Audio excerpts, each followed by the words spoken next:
The night before Kandahar fell, Mullah Omar knelt on a threadbare prayer rug in a safe house on the city's southern edge. The room smelled of dust, diesel smoke, and fear. Outside, the distant rumble of B-52 strikes echoed across the desert like distant thunder, a sound that had become the soundtrack of the Taliban's collapse. Omar's bodyguard stood silent by the door, Kalashnikovs slung across their chests, eyes hollow with exhaustion. They had been retreating for weeks. Omar was 52 years old, one-eyed, and utterly convinced that Allah had chosen to lead the Islamic Emirate of Afghanistan. He had risen from obscurity during the Soviet occupation, lost his right eye to shrapnel in 1989, and built a movement that swept across Afghanistan in the mid-1990s with the promise of order through Sharia law. By 1996, he controlled Kabul. By 2001, he had given sanctuary to Osama bin Laden and refused every American ultimatum to hand him over. Now, in November, his emirate was crumbling. The Americans had unleashed a campaign unlike anything the Taliban had ever faced. Not the grinding infantry advances of the Soviets, but something more surgical and terrifying. Precision airstrikes guided by special forces teams embedded with Northern Alliance fighters, CIA operatives on horseback calling in GPS coordinates, and drones circling invisible in the stratosphere. The Taliban's rigid formations and open-field tactics, effective against ragtag militias, were suicidal against American firepower. City after city had fallen. Mazar-i-Sharif, Herat, Kabul, now Kandahar, the spiritual heart of the movement, was surrounded. Omar had called his remaining commanders to the safe house earlier that evening. They sat cross-legged in a circle under a single flickering bulb, faces gaunt and grim. Mullah Omar, a brutal field commander known for his cruelty even by Taliban standards, spoke first. The Americans have tanks at the airport. The Northern Alliance is moving through the outskirts. We have no air defense, no resupply. If we stay, we die. Another commander, Mullah Baradar, younger and more pragmatic, suggested negotiation. We could offer terms. A controlled withdrawal. Save our fighters to regroup in the mountains. But Omar shook his head slowly, his single eye burning with conviction. We do not negotiate with infidels. This is a test of faith. Allah has brought us to this moment for a reason. The room fell silent. Outside, a drone strike hit a Taliban position 3 kilometers away. A flash of light, then the rolling boom of explosives. Omar continued, his voice steady but edged with desperation. Tonight, I will pray for fog. A thick fog, like the kind that covers the valleys in winter. If Allah wills it, the fog will come at dawn and shield us from their aircraft. We will move our fighters under its cover and escape to the south, into Pakistan. We will rebuild. We will return. The commanders exchanged glances. Some believed. Others simply nodded, too tired to argue. Faith was all they had left. After the meeting, Omar returned to his prayer rug. He prayed through the night, long, whispered supplications in Pashto and Arabic, his forehead pressed to the worn carpet, his hands trembling slightly. He recited verses from the Quran, invoked the names of Allah, begged for divine intervention. He had prayed this way before battles, before executions, before the destruction of the Bamiyan Buddhas. He believed with absolute certainty that God listened.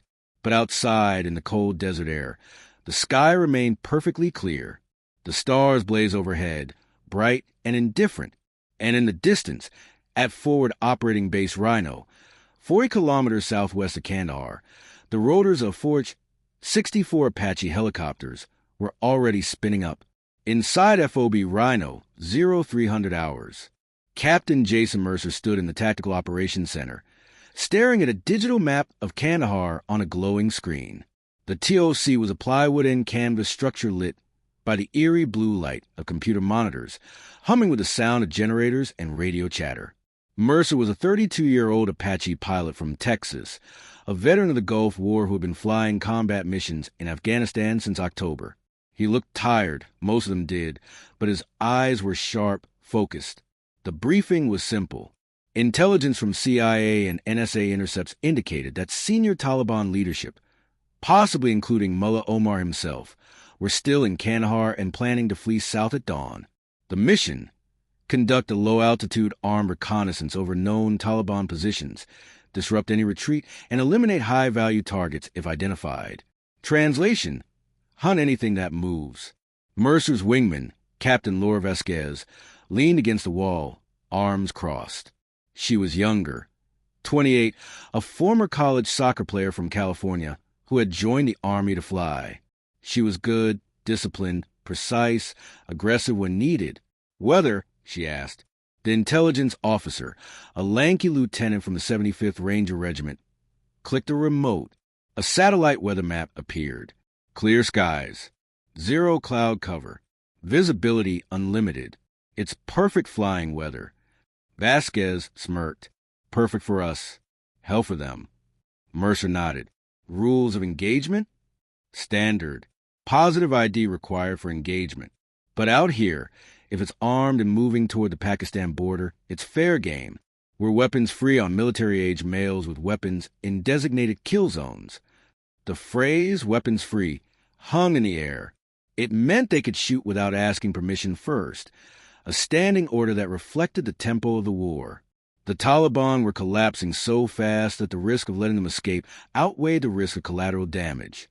Mercer had already fired Hellfire missiles at dozens of targets since arriving in country. Trucks, compounds, fleeing convoys. He didn't think about it too much. That was the job. At 0430 hours, Mercer and Vasquez climbed into their Apaches.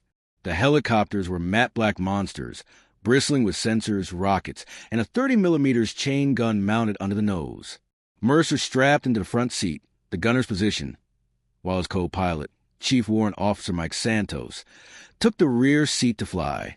Vasquez's bird, called Sign Reaper 26, powered up beside them. The rotors spun faster, kicking up clouds of sand and dust. Mercer pulled on his helmet, the monocle-mounted targeting system flipping down over his right eye. Through it, he could see the infrared feed from the Apache sensors, a ghostly green world of heat signatures and digital crosshairs. The heads-up display showed fuel, ammo count, altitude, airspeed. Everything was green. Reaper flight, this is TOC. You are cleared for takeoff. Mission is go. Weather advisory. Visibility unlimited. No environmental interference expected. Mercer keyed his mic. Copy that. TOC. Reaper 15 is airborne. The Apaches lifted off into the pre-dawn darkness, their rotors slicing the cold air with a low, menacing thrum. Below, the desert stretched endless and empty. Ahead, Kandahar glowed faintly on the horizon, a dying city waiting for the hammer to fall. And in that safe house on the southern edge, Mullah Omar finished his prayers, stood slowly, and walked to the window. He looked east toward the rising sun and waited for fog. It never came. The first hint of dawn broke over Kandahar at 0612 hours, a pale line of light bleeding across the eastern horizon, washing the desert in shades of gray and amber. The city was eerily quiet. No calls to prayer. No traffic. Just the crackle of distant fires and the occasional pop of gunfire from nervous Taliban sentries. The streets were nearly deserted. Most civilians had fled weeks ago, leaving behind a ghost town of mud brick compounds, shutter bazaars, and burned-out vehicles. Mullah Omar stood on the flat roof of the safe house, his single eye scanning the sky. His bodyguards flanked him, tense and silent. The air was cold, sharp, almost crystalline, and it was clear, painfully, impossibly clear. No fog, no mist, not even a wisp of cloud. Just a vast, empty dome of the Afghan sky, turning from black to deep blue as the sun climbed. Omar's jaw tightened. He had prayed with every ounce of faith he possessed, had prostrated himself before Allah for hours, had asked for one miracle, just one, to shield his fighters from the American machines. But the sky mocked him with its clarity. He felt something crack inside him, not quite despair, but something close. A creeping realization that perhaps this war was not like the others. Perhaps this enemy was different. Behind him, Mullah Abdullah climbed onto the roof, breathing hard. Commander, the convoys are ready. Trucks loaded. Fighters are waiting for your order. He paused, glancing at the sky. No fog. Omar said nothing. He simply nodded, his face unreadable. We go anyway. Allah's will is not always clear to us. Perhaps the test is in our perseverance, not in miracles. Dadullah frowned but didn't argue. The Americans will see us. Their planes. Then we move fast. Below, in the narrow streets around the safe house, a convoy of Toyota pickup trucks and captured Russian-made Jeeps idled, engines coughing diesel smoke into the cold morning air. The trucks were packed with fighters, young men, some barely teenagers, clutching Kalashnikovs and RPG launchers, their faces smudged with dust and exhaustion. Many wore black turbans, the mark of Taliban loyalty. They had fought for weeks, retreating block by block, abandoning positions under relentless American airstrikes. Now they were retreating again, this time toward the Pakistani border, toward the mountains of Waziristan, where they could regroup and wait. Omar descended from a roof and climbed into the back of a white Toyota Hilux. His personal guard piled into the vehicle around him, their weapons bristling from the windows. The convoy began to move, snaking through the narrow streets toward the southern edge of the city. The plan was simple. Follow the old smuggling routes through the desert, avoid the main roads, and reach the border before the Americans could respond. But 40 kilometers away, Reaper 15 and Reaper 26 were already inbound. Inside Reaper 15, 0618 hours. Captain Jason Mercer's world was a symphony of noise and data. The Apache's rotors thumped overhead, a deep, rhythmic beat that vibrated through the airframe. The engine whined high and sharp. Inside his helmet, radio chatter crackled. Voices from the TOC, from ground units, from other aircraft. His targeting monocle displayed a constant stream of information. Altitude 150 feet. Airspeed 140 knots. Weapon status green. Thermal feed overlaying the landscape below. Through the monocle, the desert looked alien, rendered in shades of black, white, and gray, heat signatures glowing bright against the cold ground. Buildings appeared as blocky geometric shapes, vehicles as bright white blobs. The Apache sensors could spot a human being from 3 kilometers away, track a moving car from 5, detect the heat signature of a recently fired weapon from even further. Santos, flying from the back seat, kept the helicopter low and fast, hugging the terrain. Approaching Kandahar city limits. No contacts yet. Mercer scanned the ground, his right hand on the joystick that controlled the 30mm chain gun.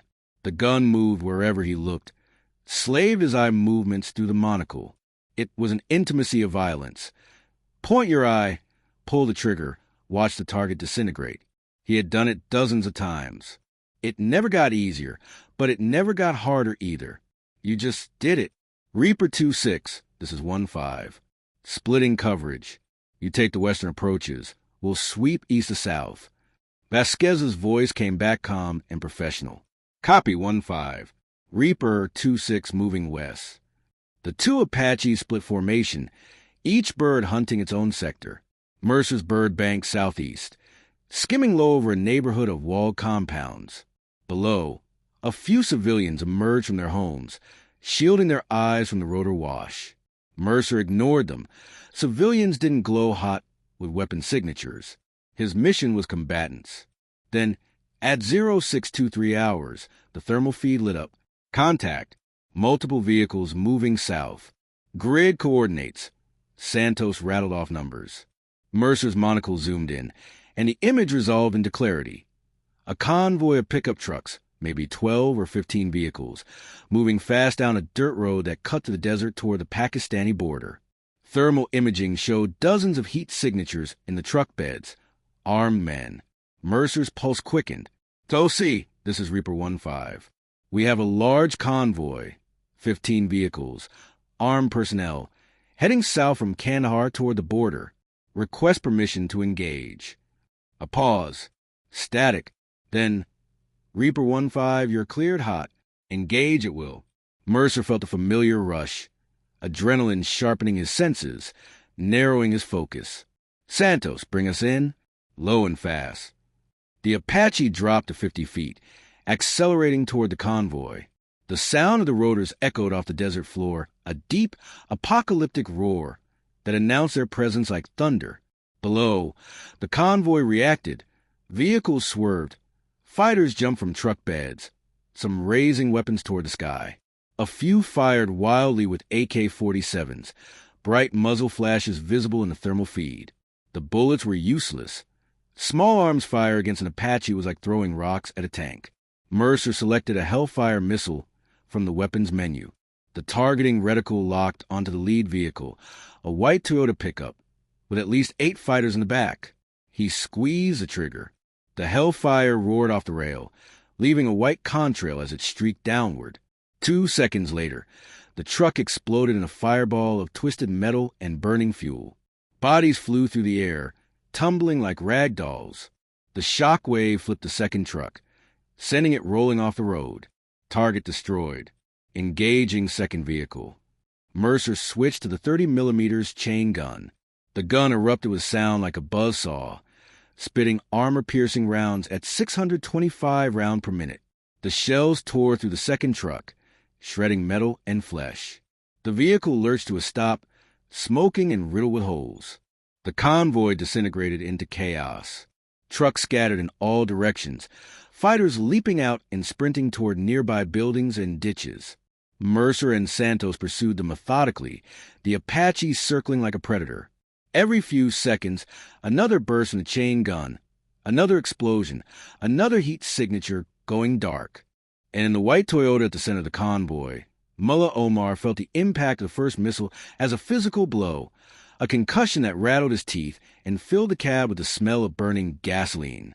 His driver screamed something in Pashto, wrenched the wheel hard left, and floored the accelerator. The truck lurched off the road, bouncing wildly across the desert. Omar twisted in his seat, looking back through the rear window. The convoy was being annihilated. Fire and smoke everywhere. Bodies scattered across the sand.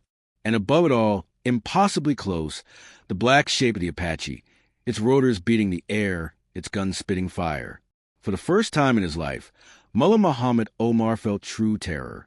The Apache banked hard, the G-force pressing Captain Jason Mercer into his seat as Chief Warrant Officer Santos maneuvered the helicopter into another attack run. Below, the remnants of the convoy were scattered across a half-kilometer stretch of desert. Burning vehicles, black smoke columns rising vertically in the still morning air, and heat signatures of fleeing fighters running in all directions like ants from a kicked nest. Mercer's heart pounded, but his hands were steady. This was a job.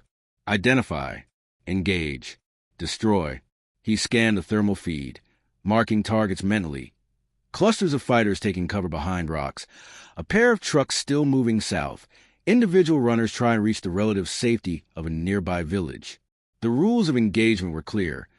Armed combatants fleeing toward Pakistan were legitimate targets. And through the green-tinted monocle display, every one of these heat signatures carried a weapon. Reaper 2-6. This is 1-5. We got runners heading east toward Compound Cluster. Can you cut them off? Captain Laura Vasquez's voice came back, clipped and focused. Copy 1-5. Repositioning now. Her Apache swung wide, engine screaming as it accelerated to intercept. Mercer watched on a situational display as her aircraft's icon moved into position. A few seconds later, the chatter of her 30mm gun echoed across the desert, followed by the distinct whoosh of another Hellfire launch. Mercer returned his attention to his own sector. The white Toyota, the one that had been near the center of the convoy, was still moving, weaving erratically through the terrain at high speed. The thermal signature showed multiple occupants. Something about that truck bothered him. It had been protected, surrounded by other vehicles, and now it was making a desperate run, while fighters dismounted to cover its escape. Santos, stay on that white Toyota.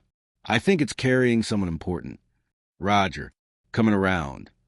The Apache dove lower, the rotor wash kicking up plumes of dust as they closed the distance.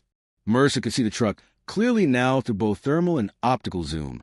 A Toyota Hilux, white paint scorched and dusty, racing across the desert at 60 kilometers per hour. In the bed, 2 fighters with RPGs crouched low, scanning the sky. One of them spotted the Apache and shouted, raising his launcher. RPG, brake left. Santos reacted instantly, wrenching the cyclic hard. The Apache banked violently just as a rocket-propelled grenade whooshed past, missing by 20 meters and detonating harmlessly against a hillside. Mercer felt the adrenaline spike again. Not fear, but hyper-awareness. Every sense amplified. Engaging, he centered the gun reticle on the truck bed and fired a 3-second burst. The 30mm rounds impacted with devastating effect, punching through metal and flesh. The 2 RPG fighters disintegrated in a spray of blood and shrapnel. The truck swerved wildly but kept moving, the driver somehow still alive. Target the engine block, Mercer ordered. Santos adjusted their angle, and Mercer fired again. This time the rounds tore through the hood and engine compartment. Steam and smoke erupted from under the hood. The truck slowed, coughed, and finally rolled to a stop in a shallow wadi. The doors flew open. 3 figures scrambled out, 2 bodyguards and a third man, taller, wearing a gray shower camise and a black turban. Even through the thermal feed, Mercer could see the third man move differently. Slower, more deliberate, as if weighted by authority or age. The bodyguards immediately positioned themselves to shield him, weapons raised toward the Apache. "Tosi, this is Reaper 1-5. We've stopped a vehicle with what appears to be a high-value individual. 3 dismounts, 2 armed, requesting guidance." The response took longer than usual. 7 seconds, an eternity in combat. When it came, the voice was different, more senior. "Reaper 1-5, this is JSOC forward. Hold position. Do not engage the individual in the black turban. Repeat, hold fire. We're launching a ground element to detain. ETA 12 minutes. Mercer frowned. "Copy, TOC. Holding fire." Below, the 3 men began moving toward a cluster of mud brick structures about 200 meters away, a small hamlet of maybe 5 or 6 buildings. The bodyguards fired bursts from their Kalashnikovs toward the Apache, but the rounds fell harmlessly short. The man in the black turban didn't look back. He moved with a strange calmness, almost resignation, toward the nearest building. Santos circled the Apache in a slow orbit, keeping the gun trained on the group. "You think that's him?" "Omar." Mercer shrugged inside his harness. "Someone thinks so. Otherwise, they wouldn't be scrambling a ground team." They waited. The minutes stretched. Below, the 3 men disappeared into one of the buildings. Mercer could track their heat signatures through the walls, blurry orange blobs moving from room to room. The bodyguards took up positions by windows. The third man sat down in what appeared to be a central room. At 0639 hours, a pair of Black Hawk helicopters appeared on Mercer's tactical display. Inbound from FOB Rhino, they carried a 12-man team from the 75th Ranger Regiment, fast rope specialists trained for exactly this kind of operation. The Rangers fast roped into the hamlet, moving with practice efficiency, clearing buildings one by one. Mercer watched through his optics as the Rangers breached the target building. Flashbangs detonated, bright white flares in the thermal feed. Gunfire, then silence. 3 minutes later, the Rangers emerged with 2 prisoners in flex cuffs, faces covered with sandbags. They were loaded onto the Blackhawks, which lifted off and banked north toward Rhino. "TOC, this is Reaper 1-5. Ground element has secured the target and is RTB. Copy, Reaper 1-5. Good work. Return to base for rearm and refuel. Mission complete." As the Apache turned north, Mercer looked back one last time at the burning convoys scattered across the desert. Smoke rose in thick columns, visible for miles. Bodies lay crumpled in the sand. The white Toyota sat silent and dead in the wadi. He didn't know if the man in the black turban was Mullah Omar. He wouldn't know for hours, maybe days. Intelligence would process the prisoners, run biometrics, conduct interrogations. But sitting there in the gunner's seat, watching the destruction scroll past below, Mercer felt the familiar hollowness that came after every mission. They had killed dozens of people in less than 20 minutes. Maybe they had captured a high-value target. Maybe not. The Apache flew on through the brightening sky, rotors beating steady and relentless. Inside the interrogation room, FOB Rhino, 1,400 hours. The man sat on a metal folding chair in a plywood room lit by a single bare bulb. His hands were zip-tied behind his back, his black turban removed, revealing gray-streaked hair and a gaunt face marked by exhaustion. His right eye was missing, replaced by a scarred socket that gave his remaining eye an unsettling intensity. Across from him sat a CIA officer who called himself John. He was 40-something, wearing civilian clothes, cargo pants, a faded polo shirt, dusty hiking boots.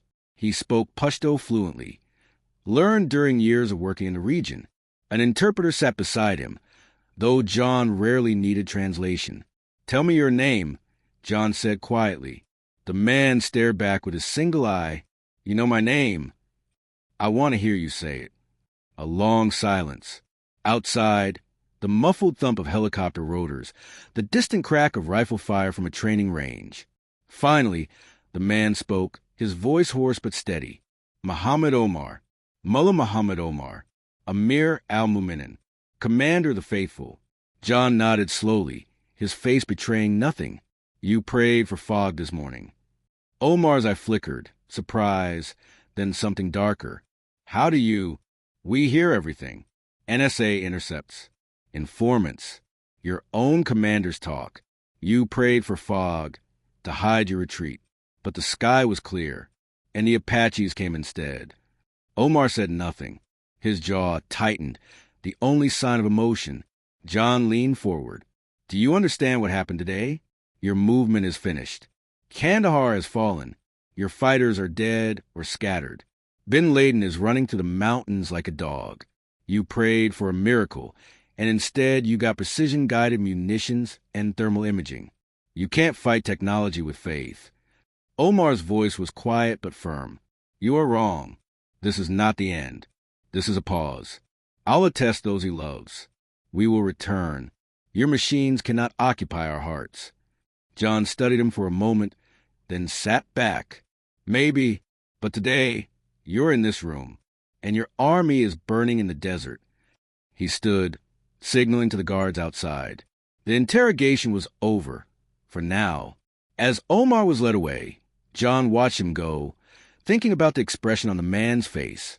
Not defeat. Not quite. Something else. Defiance mixed with confusion, as if the universe had betrayed him. Outside, the sun climbed higher over Kandahar, and the smoke from the burning convoy finally began to dissipate into the vast Afghan sky. Captain Sarachin stood on the tarmac at Kandahar Airfield, watching the last American C-17 Globemaster taxi toward the runway. The massive transport plane's engines roared, drowning out everything else. The distant crackle of gunfire from the city, the urgent radio chatter from the control tower, the shouted orders of soldiers loading equipment into final flights out. The evacuation was nearly complete. In 72 hours, the Taliban would retake Kandahar. In 2 weeks, they would be in Kabul. Chun was 34, a captain in the Air Force, a drone pilot who had flown thousands of missions over Afghanistan, Iraq, Syria, and Yemen. She had spent the last decade of her life in windowless trailers at Creech Air Force Base in Nevada, piloting MQ-9 Reapers by remote control, watching targets through high-definition cameras from 7,000 miles away, pressing buttons that launched Hellfire missiles into compounds, vehicles, and human beings. She was good at it. She had been awarded medals for it, and she hated every second of it. But today she was in Afghanistan itself, temporarily assigned to oversee the final drone operations covering the withdrawal. She had volunteered for the deployment, thinking that being physically present in the war zone might somehow make it feel more real, more meaningful. It hadn't. If anything, it made the absurdity sharper. Beside her, a young Army lieutenant named Morrison was checking his gear. Body armor, rifle, helmet. He was 23, fresh-faced, part of the 82nd Airborne tasked with securing the airfield until the last plane departed. He glanced at Chun. "You were here in '01, right? During the initial invasion?" Chun shook her head. "No, but I've read the reports. I've seen the footage. Hell, I've flown over the same grid squares that the first Apaches hit back then." She paused, looking out at the empty sky. "You know the story about Mullah Omar? The fog." Morrison frowned. "I've heard something. He prayed for fog, and it didn't come, right?" "Right. November 2001. He spent all night praying for a miracle, a thick fog to cover his retreat from Kandahar. But the sky was clear, and the Apaches destroyed his convoy. It became this legend, like proof that technology beats faith, that we were unstoppable. Morrison nodded slowly. And now, Chin laughed bitterly. Now the Taliban are back. 20 years, trillions of dollars, thousands of dead Americans, hundreds of thousands of dead Afghans. And they're back. So maybe Omar was right. Maybe this was just a pause. She turned and walked toward the operations center, a low concrete building ringed with blast walls and concertina wire. Inside, a dozen personnel monitored screens, showing live drone feeds from across southern Afghanistan. The feeds displayed the same ghostly infrared landscapes Chin had stared at for a decade. Roads, villages, vehicles, heat signatures. The war reduced to pixels. A major named Kowalski looked up as she entered. Captain Chun, we've got a situation developing. Taliban convoy moving north toward Kandahar from Helmand province. Big one, maybe 40 vehicles, armed fighters. They're not even trying to hide anymore. Chin crossed his workstation and studied the feed. The convoy was huge, snaking along Highway 1 in broad daylight, Taliban flags flying from truck antennas. Fighters sat openly in truck beds, brandishing weapons. They weren't afraid. They knew the Americans were leaving. They knew the drones wouldn't strike. Rules of engagement? Chin asked, though she already knew the answer. Observe only. Do not engage unless directly fired upon. Orders from CENTCOM. Chin nodded. The war was over. Not because anyone won, but because everyone was tired. The Americans were going home. The Taliban were coming back. The circle was closing. Log it, she said quietly. Document everything. Maybe someday someone will want to know what the end looked like. Fort Leavenworth, Kansas, December 2021. In a nondescript office building on the grounds of the U.S. Army's Combined Arms Center, a team of military historians were compiling the official record of the war in Afghanistan. They worked in shifts, surrounded by filing cabinets stuffed with after-action reports, declassified intelligence assessments, interviews with veterans, and thousands of hours of drone footage. One of the historians, a retired colonel named David Brennan, was reviewing footage from the opening weeks of the war. He had been tasked with writing the section on the fall of Kandahar. The raw footage from Reaper 1.5's gun camera on November 7, 2001, played on his screen, grainy thermal imagery showing the destruction of Mullah Omar's convoy in real time. Explosions, bodies, burning vehicles, the clinical efficiency of it. Brennan paused the video and opened a separate file. The interrogation transcript of the prisoner captured that day. For years, there had been debate about whether the man was actually Mullah Omar or a body double. Biometrics had been inconclusive. Omar had no fingerprint on file, no dental records, no DNA database entry. The prisoner had insisted he was Omar, but then he'd been released and a prisoner, exchanged 6 months later, and disappeared into the mountains. By 2003, audio messages attributed to Omar were appearing online. By 2005, he was reportedly commanding Taliban forces from across the Pakistani border. The official conclusion, the man captured in November 2001, was probably not Mullah Omar. Probably, but no one knew for sure. Brennan read the final line of the interrogation transcript again. You prayed for a miracle, and instead you got precision-guided munitions and thermal imaging. You can't fight technology with faith. He sat back, rubbing his eyes. The interrogator had been wrong. Not about the technology. That part was true. The Apaches had destroyed the convoy. The drones had tracked the Taliban for 20 years. The surveillance network had been total, omniscient, godlike. But in the end, none of it had mattered. The Taliban had outlasted the machines, outlasted the soldiers, outlasted political will. Faith hadn't beaten technology, but patience had. Brennan closed the file and moved on to the next section. There was always more to document. More missions, more strikes, more death. The war had generated so much data that it would take decades just to catalog it all. Outside his window, snow was beginning to fall, soft, silent, blanketing the ground in white. Kandahar, Afghanistan, present day. In the same neighborhood where Mullah Omar's safe house once stood, life had returned to a strange kind of normalcy. The Taliban govern again, their black and white flags flying from government buildings. The streets were quieter now. Fewer foreign soldiers, fewer explosions, fewer drones. The war was over, at least in its most recent incarnation. An old man named Hamid ran a tea shop near the site of the former safe house. He had lived in Kandahar his entire life, had survived the Soviets, the Civil War, the Taliban's first rule, the American occupation, and now the Taliban's return. He was 68 years old and tired in a way that went deeper than age. One afternoon, a young Taliban fighter came into the shop, barely 20, with a sparse beard and intense eyes. He ordered tea and sat down, his rifle leaning against the table. Hamid brought the tea in a chipped glass and sat down across from him. "You're too young to remember," Hamid said, "but I was here when the Americans first came. November 2001. The young fighter shrugged. "I've heard the stories. My father fought then. He told me about the Apaches. Do you know the story about Mullah Omar and the fog?" The fighter's eyes lit up. "Of course. He prayed all night for Allah to send fog to hide our fighters. But Allah tested him. No fog came. The Americans attacked. But the commander of the faithful escaped. He survived. He led us from the mountains.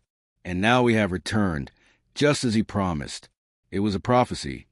Hamid sipped his tea slowly. "I was there that morning. I saw the convoy leave. I saw the helicopters come. I saw the fire." He paused. "The fog never came. But maybe it didn't need to." The fighter frowned. "What do you mean?"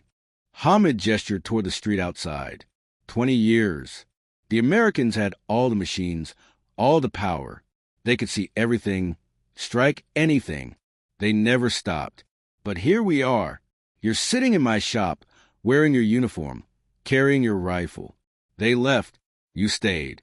So maybe the fog came after all. Just not the way anyone expected." The young fighter considered this, then nodded slowly. "Allah works in ways we cannot understand." "Maybe," Hamid said. "Or maybe wars just go on until everyone forgets why they started." He stood, collected the empty glass, and returned to the back of the shop, leaving the young fighter to sit in silence, staring out at the dusty street where, 2 decades earlier, Mullah Omar had waited for a miracle that never came, but somehow, impossibly, had still survived. Outside, the sky over Kandahar was perfectly clear. No fog, no clouds, just a vast, empty blue, indifferent as always. And somewhere in the distance, barely audible, the faint thrum of a drone's engine circled overhead, watching, recording, waiting, because the war was over, and the war never ended.